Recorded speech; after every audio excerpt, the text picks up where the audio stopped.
In this video, we'll be taking a look at 5 MLB games happening on May 15, 2026, and providing you with free team picks and total picks for each one of those games, so 10 picks in total. Welcome back to Cash Out Sports. Let's dive right into it. Oh, and don't forget to subscribe and to click the bell icon to get notified as soon as these videos get released, so that you have more time to plan out your bets as we provide these videos on a daily basis. I can guarantee that you'll have all the important information that you'll need on these 5 MLB games after fully watching this video.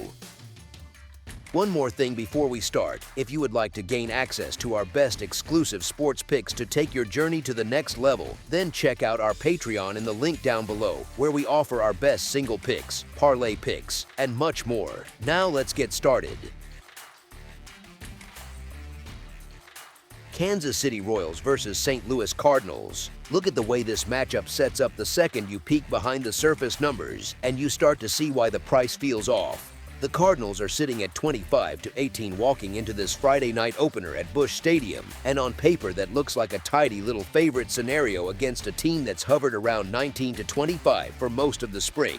But that's the cover of the book, not the chapter being written tonight. Michael Wacha is in the middle of arguably the best stretch of his 13-year career, sitting on a 2.63 earned run average through his first 8 starts, 6 of them quality, with a whip that's barely north of 9/10. That's not a hot streak, that's a veteran in total command of his craft, pounding first pitch strikes at one of the highest rates among all qualified starters, getting hitters to chase pitches a foot off the plate, and inducing the kind of soft contact that turns into routine outs for the gloves behind him. Now stack that against the storyline brewing on the other side of the diamond, because this is the same Wacha who was drafted 19th overall by the Cardinals back in 2012, the same guy who won National League Championship Series MVP in their uniform during his rookie year, the same arm who logged 7 seasons in that very clubhouse before walking in free agency.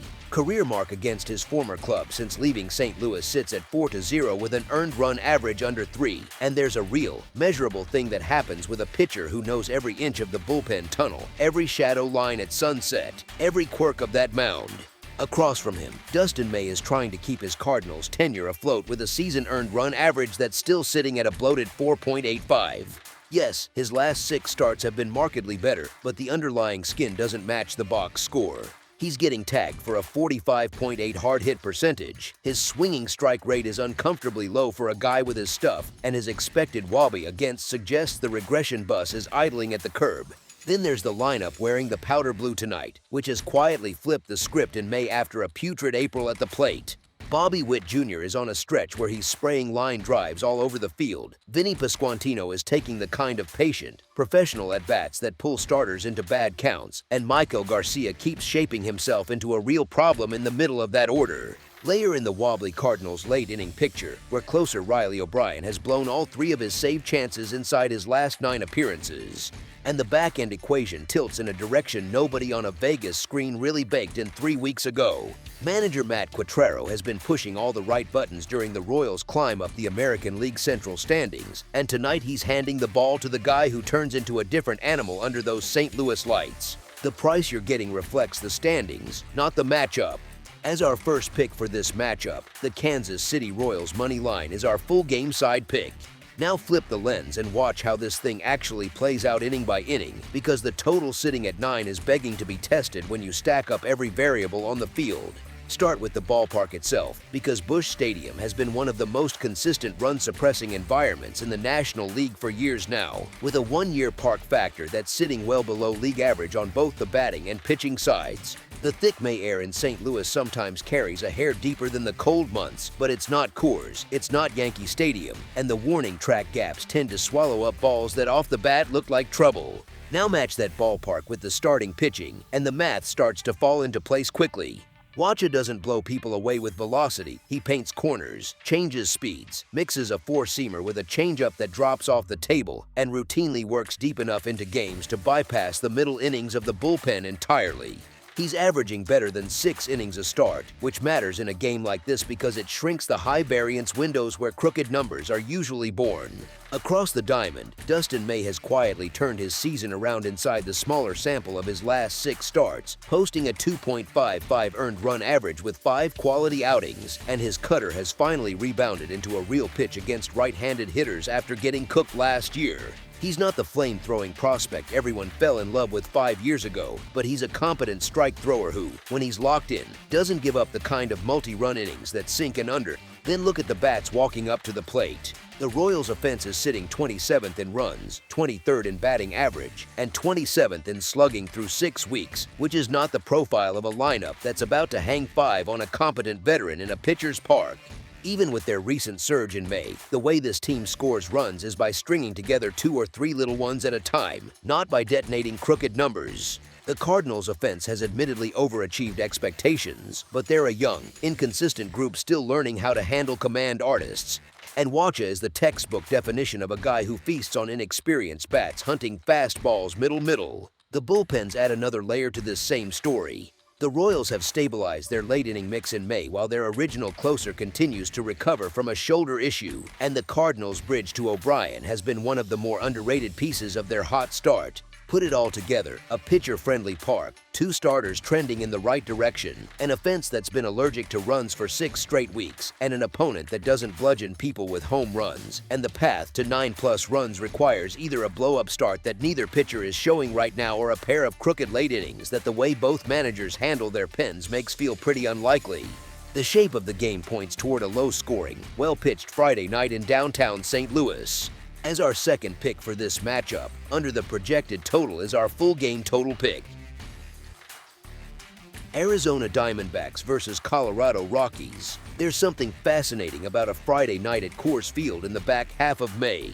The mountains cast a long shadow over the diamond, the air goes thin enough to whistle through your teeth, and 2 ball clubs roll into town hauling very different kinds of damage. Both records read a little ugly. One squad is parked at 20-22, the other buried even deeper at 17-27, yet only one of these clubs feels like it's bleeding from every direction. The Colorado side has dropped roughly 3 of every 4 games this month, and the bullpen looks more like an emergency room than a baseball staff. Half the relief corps is shelved with shoulder and elbow trouble, and one of the more promising young arms in the rotation just got slapped with a questionable tag right before this series. That is a heap of late-inning landmines. A mile-high ballpark has never had much patience for landmines. Across the diamond, Arizona's Friday starter is coming off a flicker of his old self, the kind of 7-inning, 1-run gem that reminds folks why he used to anchor the staff during their pennant run a couple years back.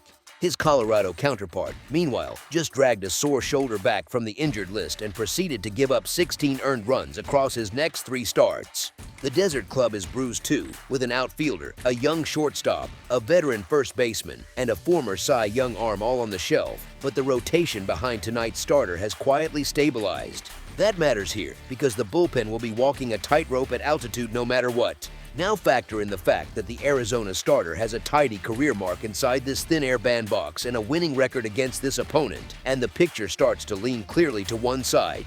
Books have this game line barely off pick'em. The public is leaning toward the favorite, and the sharp eye keeps drifting that same direction. As our first pick for this matchup, the Arizona Diamondbacks money line is our full game side pick. Coors Field gets used as a punchline, but there's nothing funny about pitching at 5,000 feet in mid-May. The air gets dry, the baseball travels like a frisbee, breaking stuff flattens out the way a soda goes flat overnight, and pop flies that would die in San Diego just keep climbing here. Toss 2 starters into that environment who have already been hemorrhaging runs at sea level, and you've basically struck a match inside a fireworks shop. Arizona's righty has been pitching to an earned run average north of 7 and a WHIP brushing up against 2, which is a polite way of saying every single inning has felt like a fire drill. The Colorado lefty has been walking an even thinner line, having just gotten ridden hard by 3 separate lineups for 16 earned runs in less than 15 innings of work. That is a freight train of damage at sea level. Picture what happens once you bolt on an altitude boost and bone-dry mountain air. The home bullpen, as already mentioned, is barely keeping the lights on, which means once that starter walks off, the parade of arms behind him reads more like a AAA staff than a big league one. Both lineups have looked frozen lately, with one team slashing close to a minor league batting line and the other one not far behind. But Coors has a sneaky habit of waking sleeping bats with a single ball into the gap. Even on a mild Denver evening with no wind blowing in to bail anybody out, the ballpark itself does most of the heavy lifting. Public money has already piled in on one side of this number 2, with roughly 2/3 of the action heading the same direction for a clear reason. As our second pick for this matchup, over the projected total is our full game total pick. Los Angeles Dodgers versus Los Angeles Angels. Picture this scene at Angel Stadium tonight, the freeway series cranking back up with two clubs driving in completely opposite lanes on the 5. One squad's rolling along as defending champs chasing a three-peat. The other can't find the gas pedal no matter who's behind the wheel. The Angels limp into this opener riding a 3-game skid, and they haven't taken a series in nearly a month. That's not a slump anymore, that's a lifestyle. They're sitting at 16-28, dead last in the American League West, and their home park has been no sanctuary either with an 8-10 mark in Anaheim. Meanwhile, the Dodgers stroll in at 26-18, perched atop the National League West, already 11-8 on the road. Yeah, sure, last season the Angels somehow swept the season series 6-0 against this exact Dodgers franchise that went on to win the World Series. Funny thing about baseball, though, those quirky stat lines rarely repeat themselves, especially when the rosters keep shifting and the standings keep drifting in opposite directions. The Angels' big offseason swing, shipping Taylor Ward to Baltimore, still hasn't paid off because the arm they got back has been nursing a shoulder issue. Mike Trout's bat cooled off in a hurry after a hot opening series against Houston, and Anthony Rendon's career is essentially over. Their offense ranks near the basement in runs per game. They've already piled up more strikeouts than any team in baseball, and their starter tonight is coming off the worst outing of his year, surrendering 6 earned runs in 4 innings up in Toronto. The Dodgers, even with their lefty starter looking rusty in his season debut after a long shoulder absence, still roll out the deepest, scariest batting order in the sport. This isn't a lineup so much as a parade of all-stars marching to the plate one after another. Sure, the offense has been streaky lately, dropping some low-scoring games to the Giants this week, but a tune-up against the worst pitching staff in their own state feels almost therapeutic. The bullpen gap is just as enormous. When Dave Roberts hands the ball over to his relief corps, fresh arms keep arriving in waves with the third-best team earned run average in the National League. The Angels' relief group just lost a key lefty to elbow inflammation, and their save conversion ranks dead last in the majors. That's not a bridge to the 9th, that's a rope ladder swinging over a canyon. The matchup tilt is so lopsided that the money line crossed past -200 and kept climbing right up the chart. When the disparity in talent, recent form, and pitching depth is this wide, the smarter ticket is taking the heavily favored club at the discounted run line spot rather than paying full price on the chalk. As our first pick for this matchup, the Los Angeles Dodgers to cover the spread as favorites is our full game side pick. Now let's talk about the rhythm of this game. Angel Stadium has always carried that quieter ballpark reputation. The marine layer rolling in off the coast keeps the ball from carrying the way it does at altitude or in muggy summer cities back east. The total is parked at 9 runs, and that's a beefy number for a game where one offense genuinely cannot hit and the other has been wandering through at bats like they're hunting for car keys in a dark parking lot. The Angels are batting around .232 as a team, an on-base percentage hovering at .319, and a slugging output that wouldn't crack the top 20. They've racked up more strikeouts than any club in baseball, which is what happens when your batting order leans on power or nothing swings from guys like Joe Adell and Jorge Soler whiffing through too many cuts. The Angels starter tonight, before that one disaster in Toronto last weekend, had been carrying a 2.17 earned run average across his previous 6 outings. He pounds the bottom of the zone, gets ground balls, and big lefty bats don't always punish him the way you'd think they would. On the Dodger side, even though the box score from the lefty's last start looked ugly, Roberts came out raving about the stuff afterward. The Braves string together a parade of flares, dunks, and squibbers that usually don't fall. His strikeout rate was solid, the velocity was right where it needed to be. A return to anything resembling his usual form means strikeouts piling up and a short leash with the bullpen warming early to protect that shoulder. That bullpen has quietly been one of the Dodgers' biggest strengths this year, sitting third in the National League in team earned run average. The Dodger offense itself has scored 3 runs or fewer in 5 straight games heading into this week. The swing decisions have been rough, and breaking balls in the dirt keep getting chased into oblivion. A foggy May night in Anaheim, 2 scuffling offenses, a steady ground ball starter for the home side, and an electric lefty trying to settle his shoulder back into rhythm on the visiting side. This doesn't shape up as a fireworks display. It shapes up as one of those grinder games where the bullpens take over by the 6th and the run column stays surprisingly stingy. The Angels are 18-20 on total so far this season, and that trend lines up neatly with what's brewing here at the Big A tonight. As our second pick for this matchup, under the projected total is our full game total pick. San Diego Padres versus Seattle Mariners. Friday night at T-Mobile Park sets up as one of those sneaky little spots on the schedule where the price tag doesn't quite match the story underneath.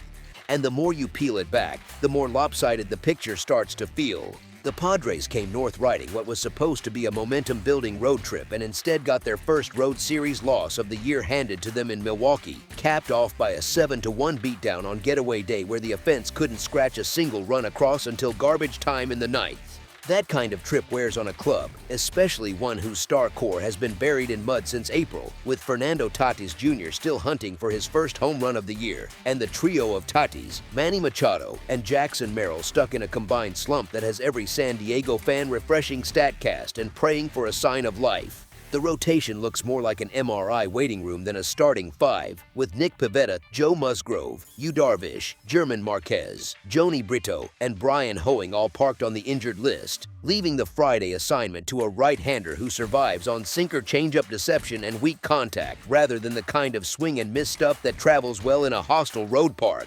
Craig Stammen has been pulling miracles out of his bullpen all season long, and that ride doesn't come free because only 4 big league teams have squeezed more innings out of their relievers, and the cracks are starting to show every time a starter coughs up an early lead.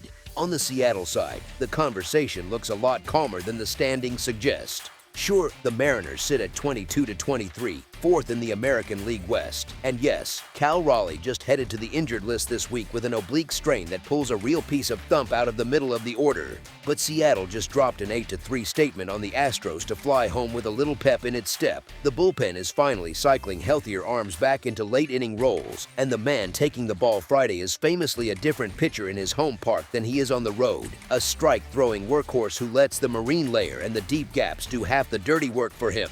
There's also the matter of the Vedder Cup hanging over this series, the season series trophy named after Eddie Vedder, which Seattle won in its inaugural year and which the Padres have already grabbed 3 legs of in the head-to-head, meaning the home dugout is playing this one with a chip on its shoulder the size of a signed Fender Telecaster. A short porch at Petco might have cooked Seattle's lineup back in April, but T-Mobile is the kind of yard where the Padres' contact-efficient offense, currently hitting .222 as a team and averaging just over 4 runs a game, tends to dissolve like a sugar cube in iced espresso.